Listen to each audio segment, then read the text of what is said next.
Supreme Dorian 27 minutes ago. SimplePlanes 2 includes a number of new visual enhancements that drastically improve the look of the game compared to SimplePlanes 1. To start, let's talk about clouds. They technically existed in SP1, but they were baked into the skybox, which pretty much meant they were fake and you couldn't fly above them, no matter how far into the sky you reached SP2's clouds.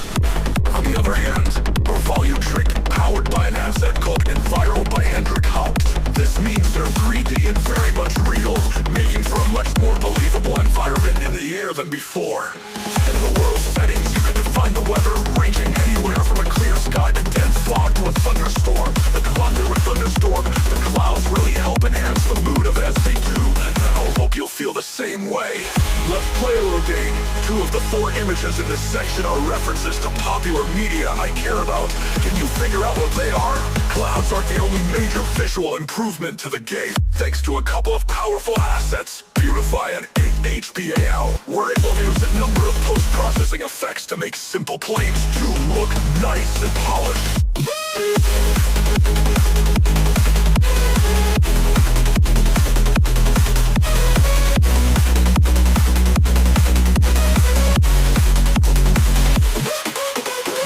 Post-processing, you might ask, without bogging you down with overly technical talk. It basically modifies the image after the game engine has rendered it in order to add extra visual enhancements to make things pop.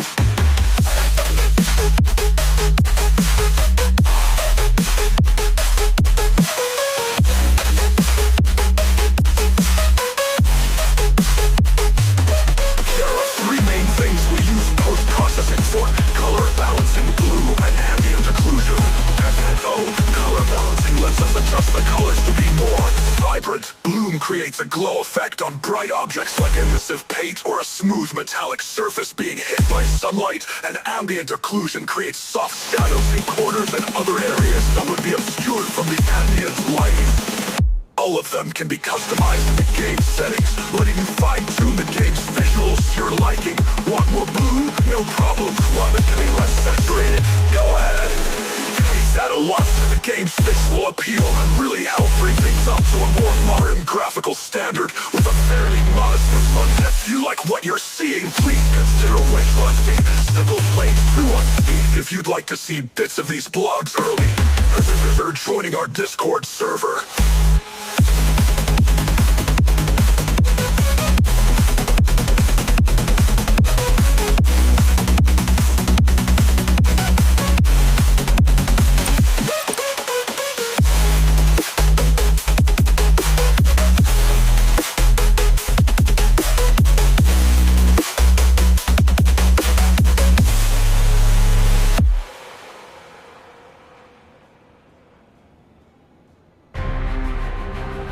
SimplePlanes 2 Environments Part 2. Seeing Supreme Dorian yesterday, the SimplePlanes archipelago has a number of major locations to visit, each of them packed with way more love, detail, and interactivity than any of the locations in SimplePlanes 1. Half these are created by various people in the team, but for right now we're going to focus on what Kevin and Andrew have been working on. We'll start with one of Kevin's brainchildren. Cochrane Airport, located on the coast of New York Island. Cochrane Airport is probably the first place you'll be greeted with when you play the game for the first time. I asked Kevin to provide some insight into the creative vision behind it, so I'm going to take a moment to quote him here. Cochrane was one of our largest and most ambitious airport projects, inspired by the sleek, futuristic design of Shanghai Pudong International Airport. Cochrane Airport blends realism with some unique gameplay twists, including destructible buildings and A380-friendly infrastructure. Cochrane was one of our largest and most ambitious airport projects, inspired by the sleek, futuristic design of Shanghai Pudong International Airport. Cochrane Airport blends realism with some unique gameplay twists, including destructible buildings and A380-friendly infrastructure. Cochrane represents the very modern design language of New York Island, with the futuristic-looking wavy roof on the terminal lovingly borrowed from Pudong Airport, a sprawling layout that's been hyper-optimized for the heaviest of air traffic, and more. A major design goal here was to be able to accommodate the largest passenger aircraft the real world has to offer, the Airbus A380.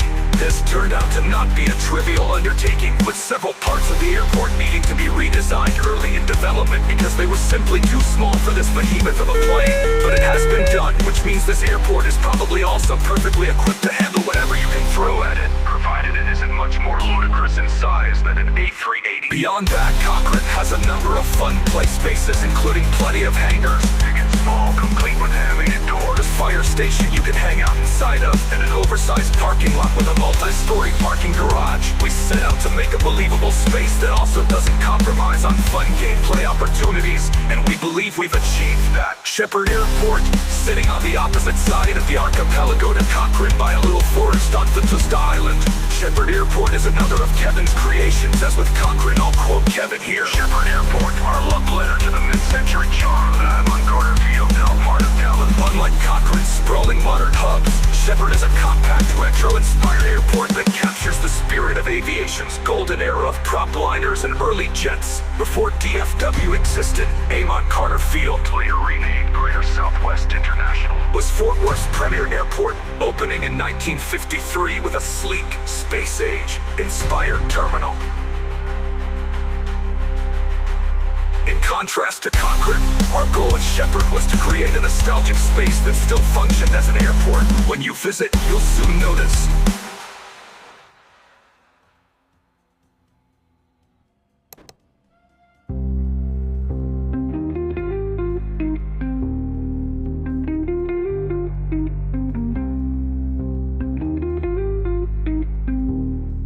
In contrast to Cochrane, our goal with Shepherd was to create a nostalgic space that still functioned as an airport. When you visit, you'll soon notice.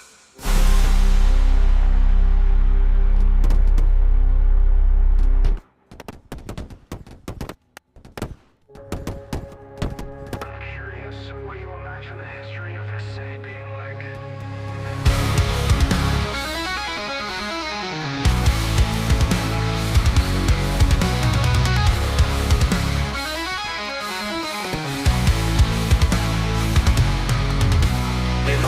A city that meets our goals for scale, visuals, and performance, we had to step back and think outside the box a little. Buildings with a lot of detail look good, but they're computationally expensive to render, which means if you have a lot of them, you'll leave a large dent in the player's frame rate, which goes against our goal of making a game that can be played on relatively modest hardware.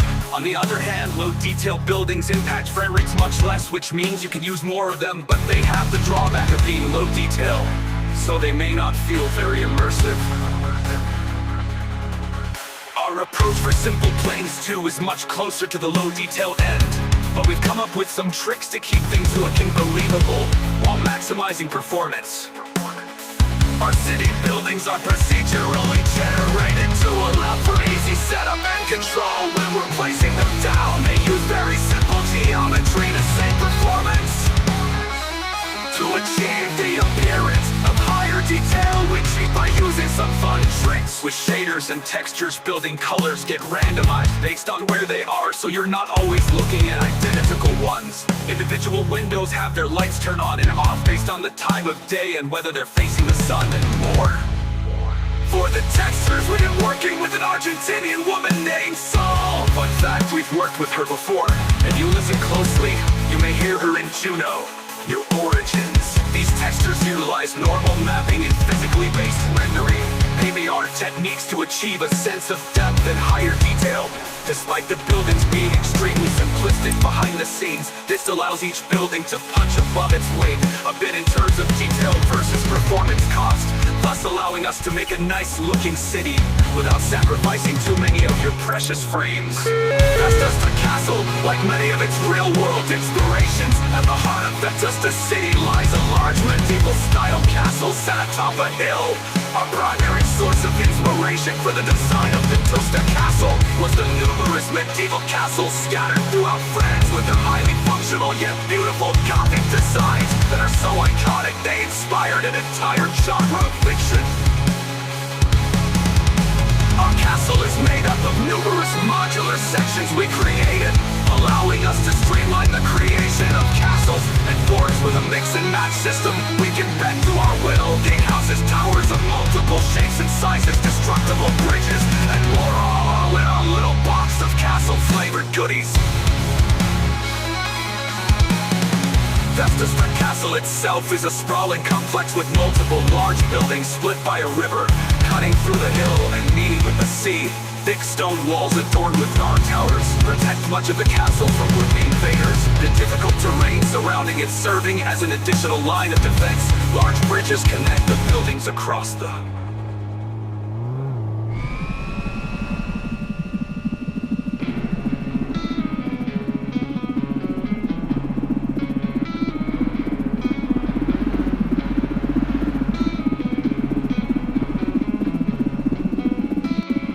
Right.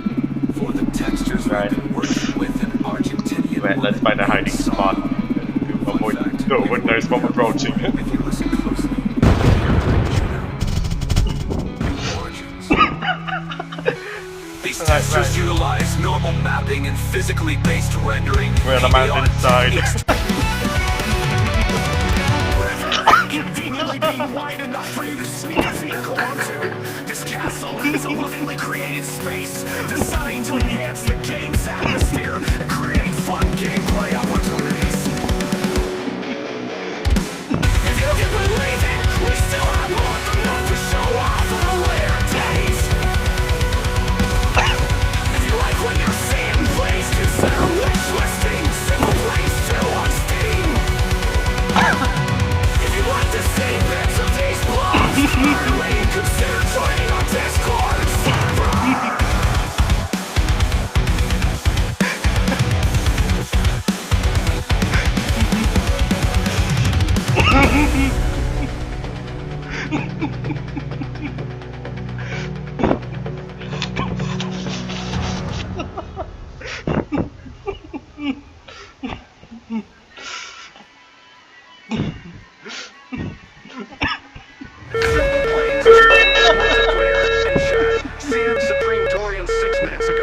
This latest blog post is all about multiplayer and Major Chad.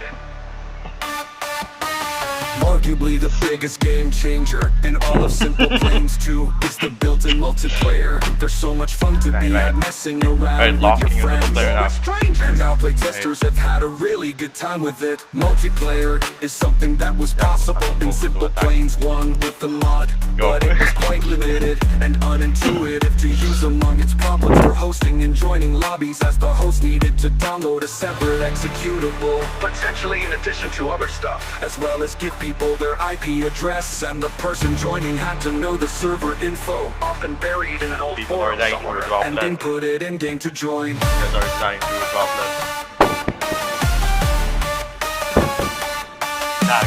XP2 makes this process much simpler from the main menu. Simply click the multiplayer button and you'll get a nifty server browser where you can host or join a multiplayer lobby in seconds. To host a lobby, click create server, set a name, maximum player, play with up to 50 players, server privacy, and you're set. Once in the game you can also set the server tick rate and a per craft part limit, as well as control the time of day, weather, and amenities. To join a lobby, just click the join button on any of the listings in the server browser and click join server. Your players can also join your friends to the team, immediately join the host and can start doing shenanigans together. Once you're in a multiplayer lobby, you're pretty much free to do whatever you want. Blow each other up, do challenges and races together, chill on the beach or whatever else. If you open your menu, you can access a player list that lets you pick a player, copy their craft, or prevent people from copying your craft in the settings, or teleport next to them. They say a picture speaks 1,000 words, so I've compiled a bunch of pictures in the form of a montage rather than go into exhaustive detail on all that's possible in multiplayer. Most of this footage was captured over the last few months by our playtesters, and as such includes some outdated content that captures the essence of multiplayer. Enjoy. Link to Mazda. A common criticism when you with Juno, the origins and protecting her is that it lacked a certain charm to it. For a game with a focus on multiplayer like SP2, it seemed pretty important to address that criticism. Enter Major Chad, a peculiar person of many talents, who serves as both the mascot for SP2 and as an avatar for the player. Wow. To bring Chad to life, we brought in an expert. This is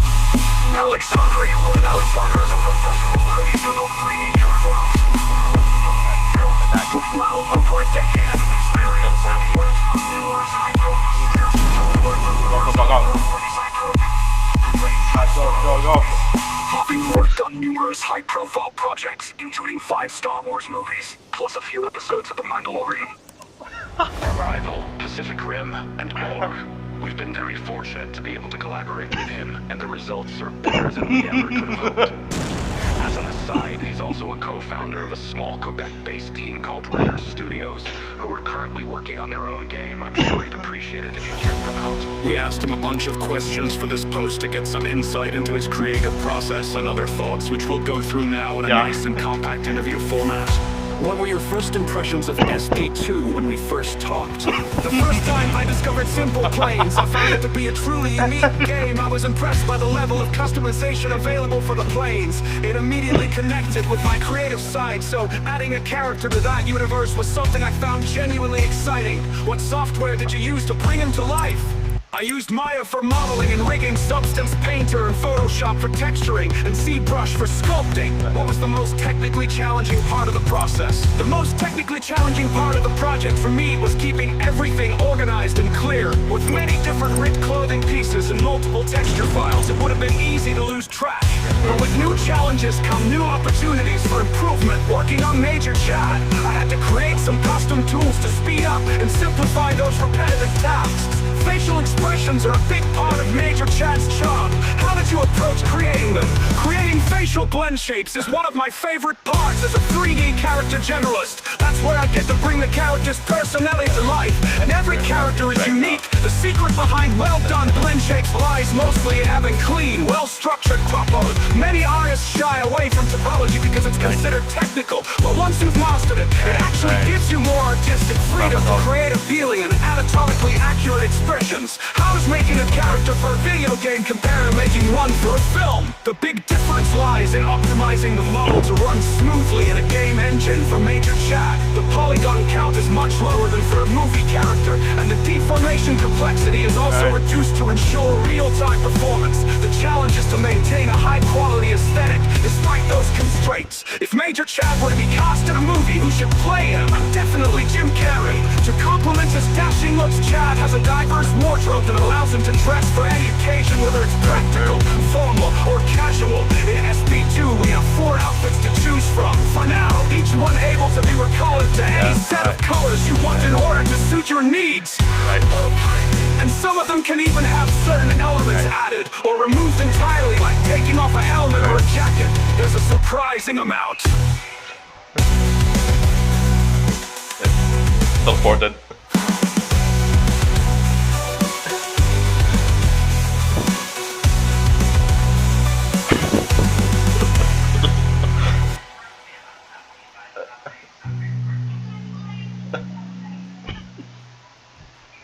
Chatting right now. Yeah. Yes, I know.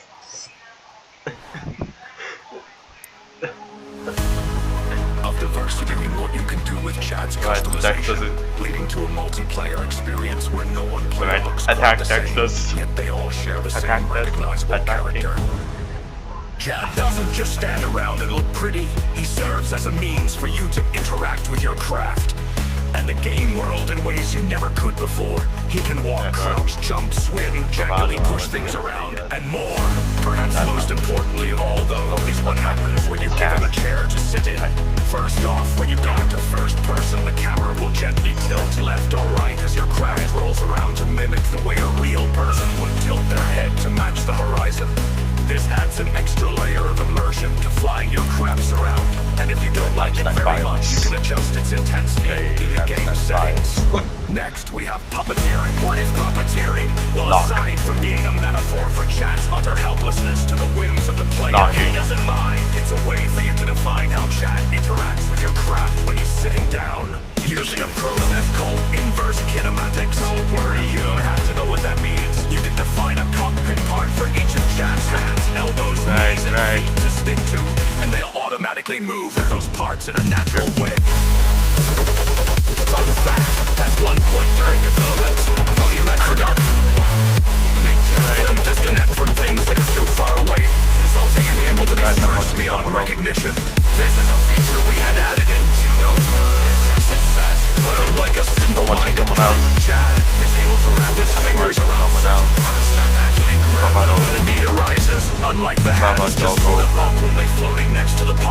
in judo. About those Volunteering helps make Jack more than just someone who sits idly in whatever seat you give him. And it will be an instrumental tool for properly scaling cockpits for VR whenever we implement support for it in the SP2. If messing around in multiplayer with your friends seems exciting to you, please consider wishlisting right now. SimplePlanes 2 on Steam. And if you want to see early sneak peeks of these blogs, consider joining our Discord server. He's dying to wobble it right now.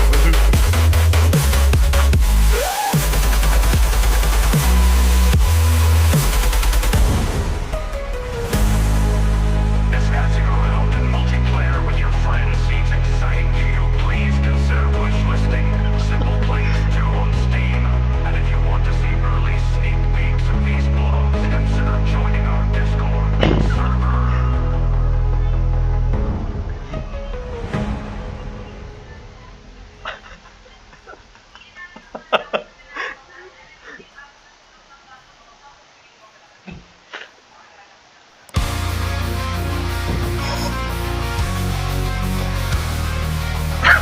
Through its architecture that it seems to be stuck in a different era. Shepard's neon signage, glass walls, distinct mixture of rectangular and curved shapes and beige coloring define its aesthetic to create a cozy symbol of the past. Functionally, you will find Shepard's and obvious price that's almost concrete bay in design for the propeller airliners and early jet airliners of the 1950s and early 1950s and early 1960s. It's relatively narrow taxiway, smaller hangars, singular main runway, less smart, crosswind runway 2, and lack of concrete huge Congress make it impractical for anything much larger than an A320.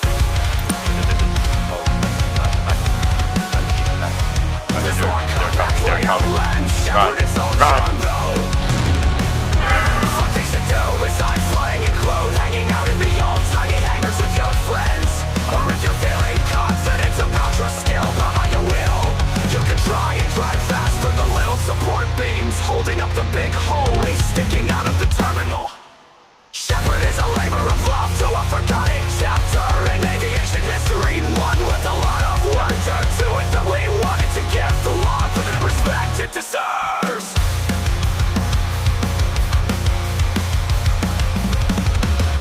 Airports aren't the only major locations of interest. In the archipelago, after all, if you're taking a flight to a regional airport, you're probably going there for a reason. Follow the main road south to Shepard Airport, and you'll find yourself in Fantastic City. Those of you who play judo, New Orleans after its 1.0 release may be familiar with Judo Village, a quaint little village high in the mountains. This was our first ever foray into making an actual settlement in one of our games rather than just strictly functional spaces like airports or aircraft carriers.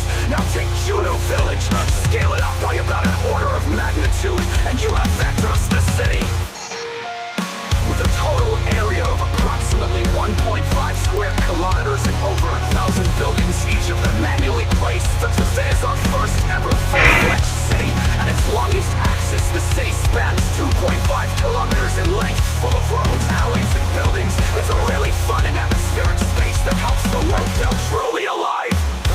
Some of you may have already noticed that Cochrane Airport and Shepard Airport are named after significant figures in aviation history that each pushed the boundaries of what was possible in their time.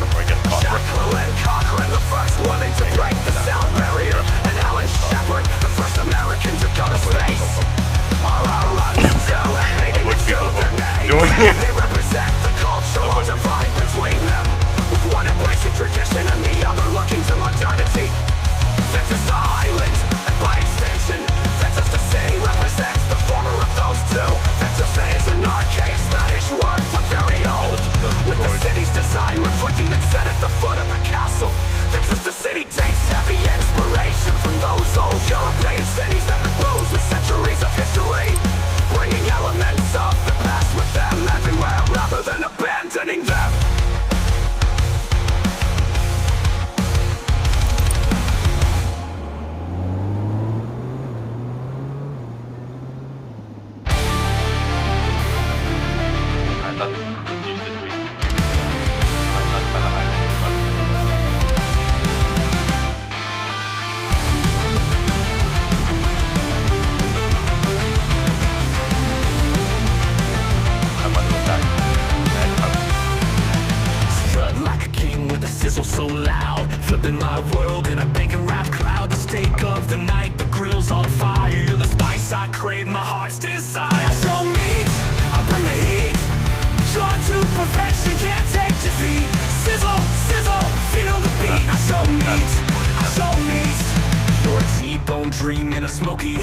marinated love in a barbecue blaze. Tender moments, they fall off the bone. A recipe for two can't cook alone. Juicy bites, no need to explain. Sauce so sweet, it's driving me insane. I show meat, I bring the heat. Short to perfection, can't take defeat. Sizzle, sizzle, feel the beat. I show meat, I show meat, I show meat.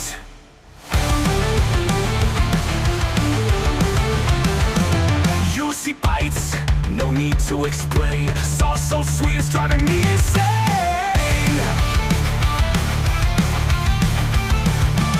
I show meat, I bring the heat. Short to perfection, can't take defeat.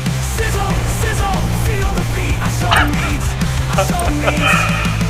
Medium rare, we're walking the line. A dash of salt, and you're feeling divine. Forks in the air, the table's complete. Life tastes better when I show meat.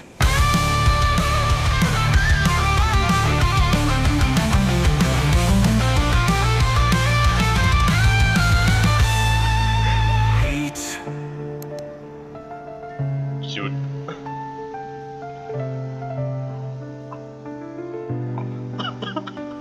You're a T-bone dream, you're a T-bone treat. Marinated alone in our show meat. I show meat, I bring the heat. Short to perfection, can't take defeat. Sizzle, sizzle, feel the beat. I show meat, I show meat, I show meat, I bring the heat.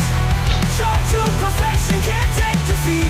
Sizzle, sizzle, feel the beat. I show meat, I show meat, I show meat. I show meat, I show meat.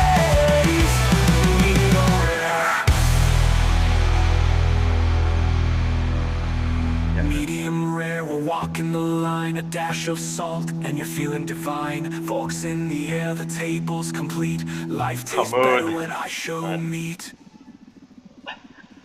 Meat.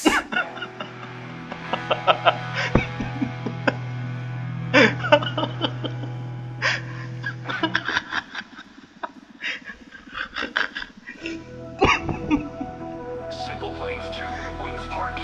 See you during 7 hours. This serves as a follow-up to our previous post with the new wings and fuselages in SimplePlanes 2 with more in-depth information than we gave you in the last one. If you missed part 1, check it out here. Wings. This one is going to be a slight change of pace compared to our previous showcases, with some more nerdy talk than usual. If that isn't your style and you'd rather skip it, then the key takeaway here is this. For SP2, we've completely redone the flight model for the wings, making the physics more dynamic and interesting than ever before. For the nerds that want the juicy details, I'd let Nikki, the mastermind behind these new wings, like the rest of the showcases, he can explain it far better than I can.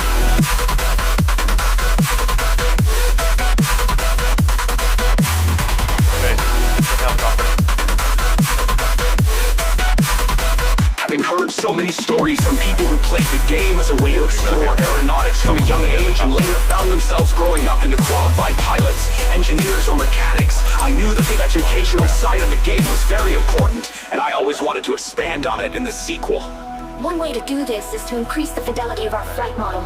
This is something I've been planning for a while, and it's great to finally see results. Many modern methods exist for simulating the aerodynamics of aeroplanes, but almost all of them are made for designing real-life aircraft. This means that they favor being numerically accurate to real life.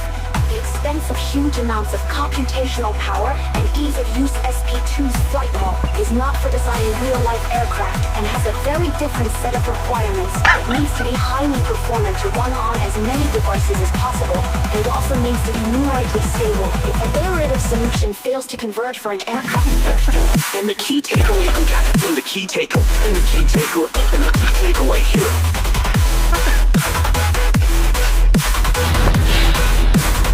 For the nerds that want the juicy details, like let me keep the mastermind leading your wings, like the wings. Of course we still use real life data and scaling as much as we can, but the key takeaway can, we shouldn't let it get in the way of teaching the crew. Concepts, numbers are important, but concepts more so. Here are some new concepts that define the SP2. Control surface moments. In addition to increasing and reducing the wings lift, control surfaces also apply a turning force to the wing dog. And FP1 you can also reduce your time. So we shouldn't let it get in the way of teaching important concepts. Numbers are important, and concepts more so. Here are some new concepts that you'll find in SP2. Control surface moments. In addition to increasing or reducing the wing's lift, control surfaces also apply a turning force to the wing dog. In SP1, you can often deploy your flaps all the way to increase your turn rate and save yourself from an early introduction to the ground. This is less advisable in SP2, where flaps will correctly as you pitch down. This also means that elevators on delta wings can work without the flickering required in SP1. More in-depth customization. As we mentioned in the previous blog, you can tune the airflow parameters to change how your wing.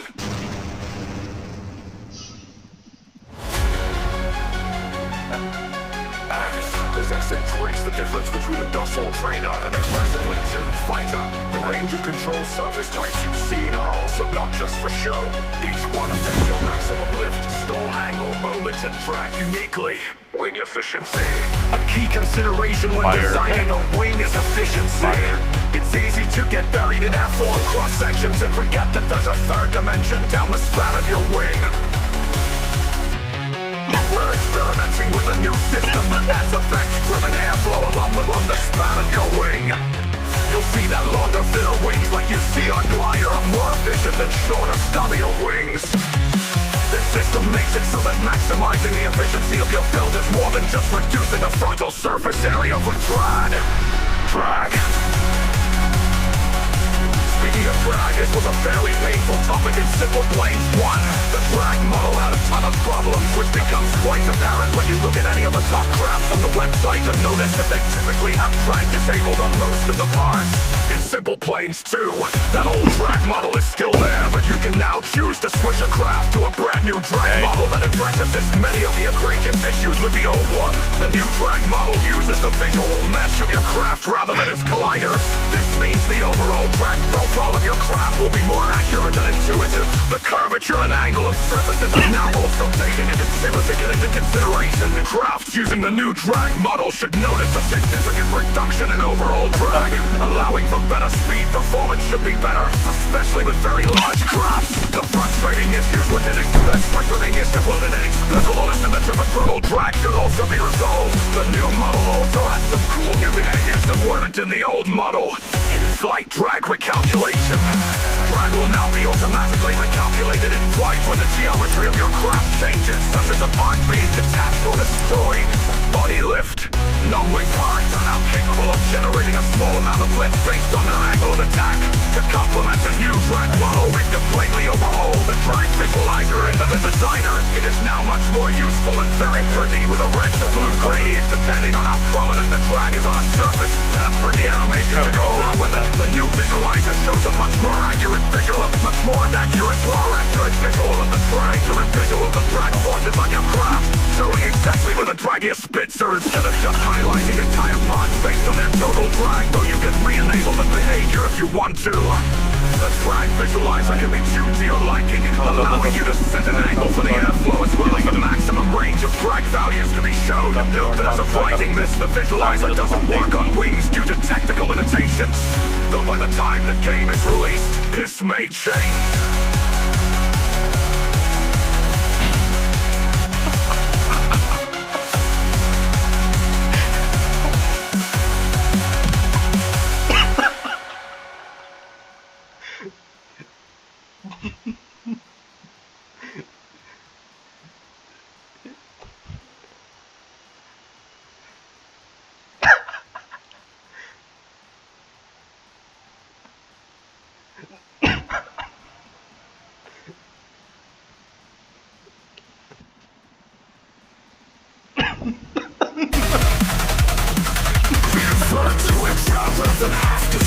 Control C or Control Y. If you want to go way back, which would get quite laggy on very complicated crafts.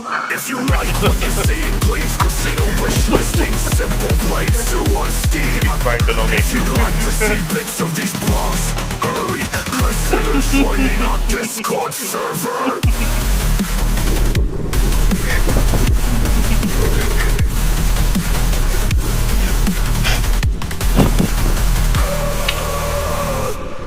You like what you're seeing, please consider wish listing Simple Planes 2 on Steam. If you'd like to see bits of these blogs, hurry, consider joining our Discord server. I don't know about this right now, so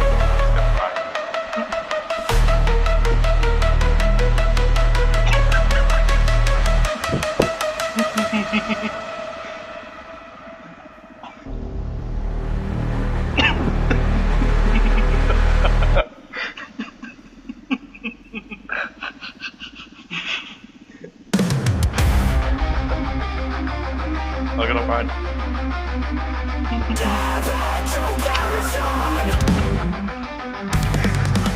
If you haven't already, please consider wishlisting SimplePlanes 2 on Steam and joining our Discord server. We hope to see you in October when we release it. Right. Right. Nope, there. Wait.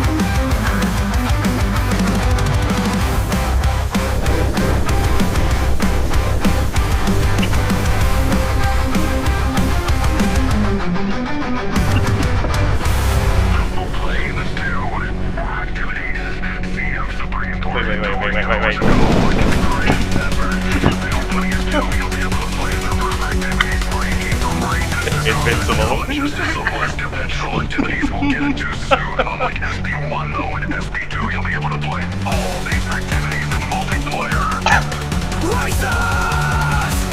In SP2, there are a bunch of races for you to choose from in a variety of locations, from traditional circuit races on the driftwood circuit to long sprints through a winding tube to dangerous air races that let you thread the needle to truly off your aircraft piloting skills. To start an activity, click the activities button in the flight scene and select something. It's selecting a race and a number of laps.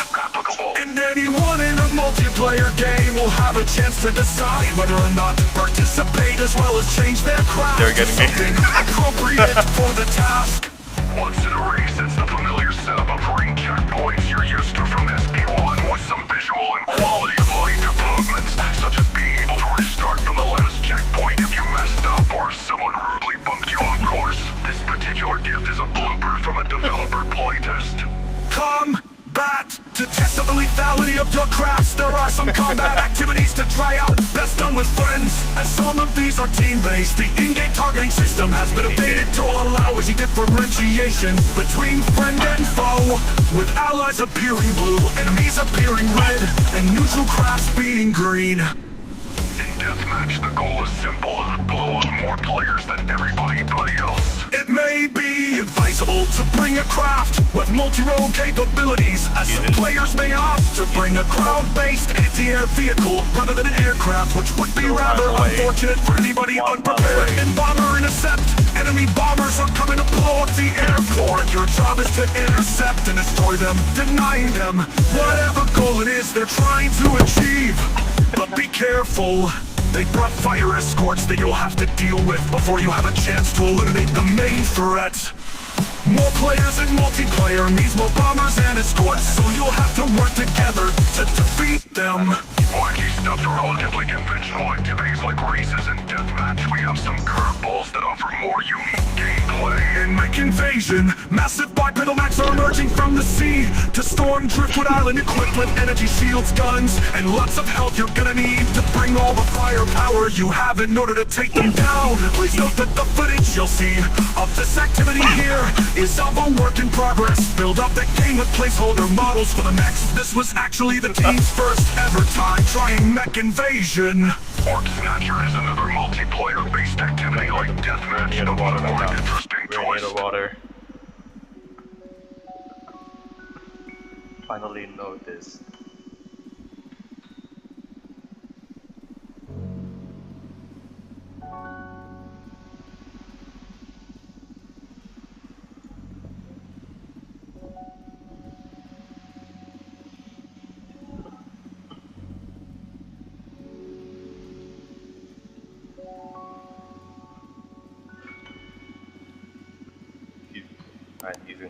He's at 3.6 miles at north.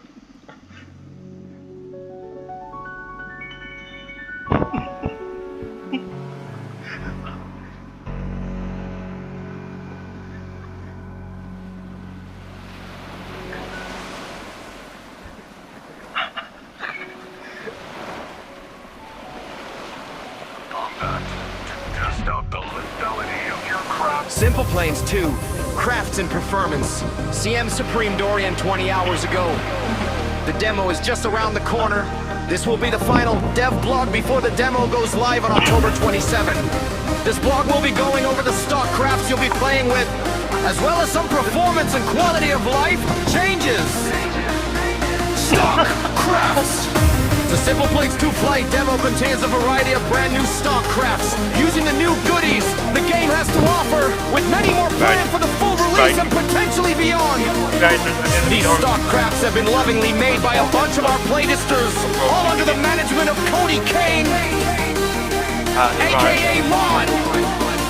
The selection of crafts in the flight demo includes airplanes,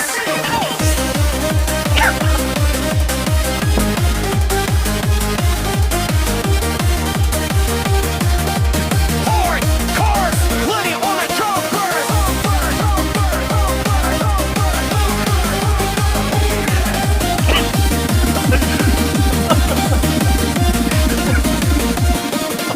Bliss crafts are made by Bacon Aircraft, Bacon Ass, Cody Excel, Crazy Plane is these dogs, Dogs Fair for a Flight, Husky Dynardens, Mr. T, and Shizzle 6, with even more people making some of the black quad in a release version. Yeast craft is late flow, I care and love, with an Aquino Easter egg thrown around here and then they're reflecting the creator's personal interests.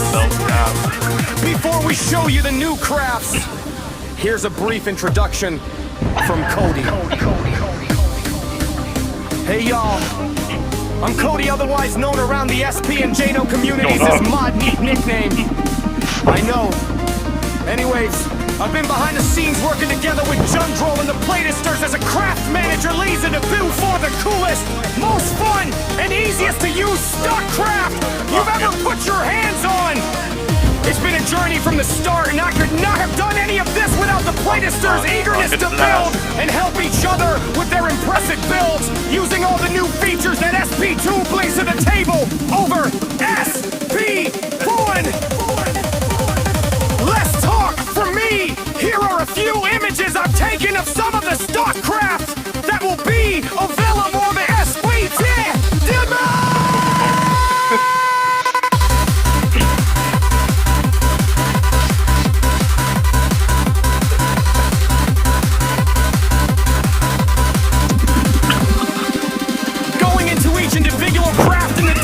Text would be exhausting and not very entertaining. So please check out this overview video by Deep Space Industries, a longtime friend of the dev team. They put a lot of effort into this video and it contains nearly 14 whole minutes of gameplay going over each craft in the demo. So it's worth checking out! Craft loading.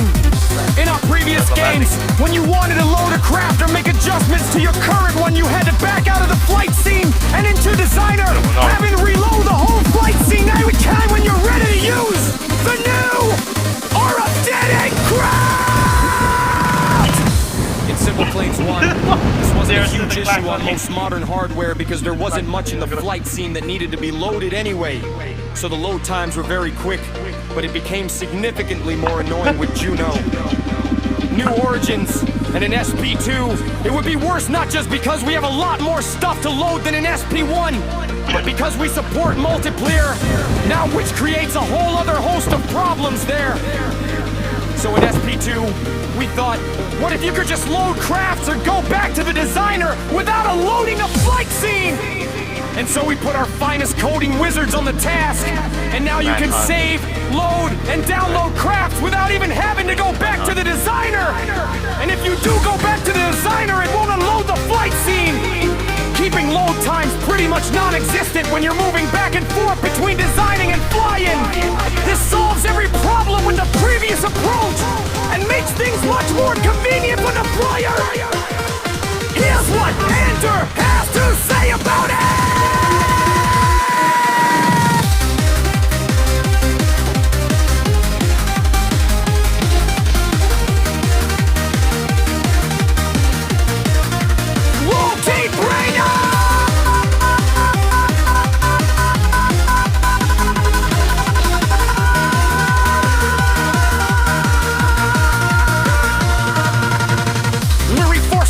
Redesign how the flight scene works, we can't have players exiting the flight scene every time they want to change their craft or make a tweak because they lose all their state in flight. This is especially mimetic for the server, as that would kill the server and boot all the players.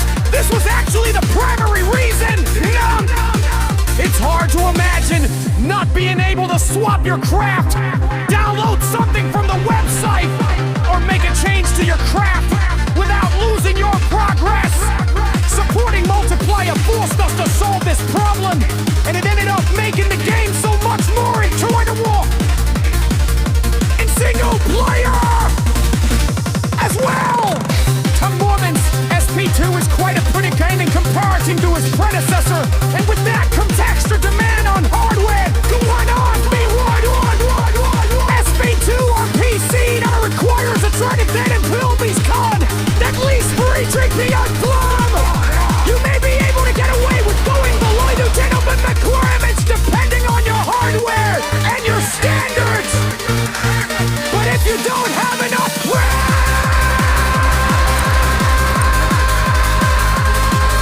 dependably you might not have much left. Regardless, just because our game has higher sister, when triumphant give us one assessor doesn't mean we shouldn't slide. Make it run as smoothly as possible. Make it wide, make it run far. So in SP2, we have a lot of graphical settings to let you sacrifice factual fidelity in favor of more frames per second. Trees can be reduced or removed. Shadows can be disabled. Terrain details can be reduced. And so